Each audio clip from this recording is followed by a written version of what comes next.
La semaine dernière, j'ai eu l'ampoule de la chambre qui a grillé. Comme j'ai mis du temps à en racheter une, j'ai passé plusieurs jours sans lumière dans la chambre, si bien qu'à la fin je m'y suis habituée et j'essayais même plus d'allumer. Sauf que maintenant, j'ai remis une ampoule. Et j'ai toujours cette habitude pourrie de ne pas allumer dans la chambre et de galérer dans le noir. Du coup, je me dis, c'est bien d'avoir la lumière. Encore faut-il perdre l'habitude de faire sans. Voilà pour ce mini-article. C'était Natalia, l'impératrice de la lumière. Le pasteur a craqué. Début 2023, je vais à l'église à un séminaire assez intense.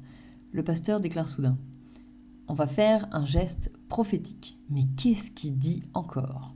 Je suis pas trop habituée à ces termes d'église, mais je vais m'y faire.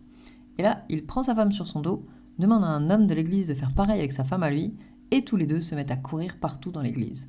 Pendant ce temps, comme si c'était complètement normal, la femme du pasteur, à ce moment-là trimballée dans la course folle de son mari donc, continue à parler au micro et à annoncer des trucs hyper sérieux. Alors là, une émotion complètement inopinée se pointe en moi. Je suis émue comme si la situation avait quelque chose de grandiose et puissant. C'est quoi ce délire? En même temps, j'ai les pensées. Aïe, le pasteur a complètement craqué, on l'a perdu. Et comment sa femme arrive à rester sérieuse et dire des trucs pertinents dans cette situation?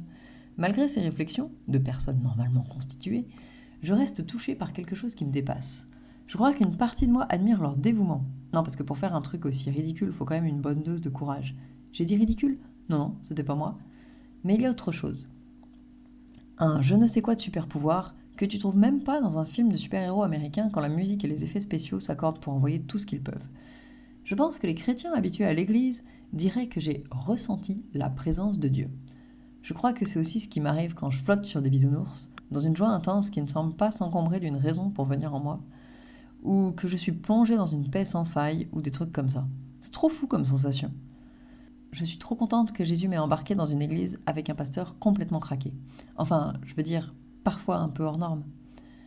Voilà pour cet article. C'était Natalia, ex-impératrice des films de super-héros.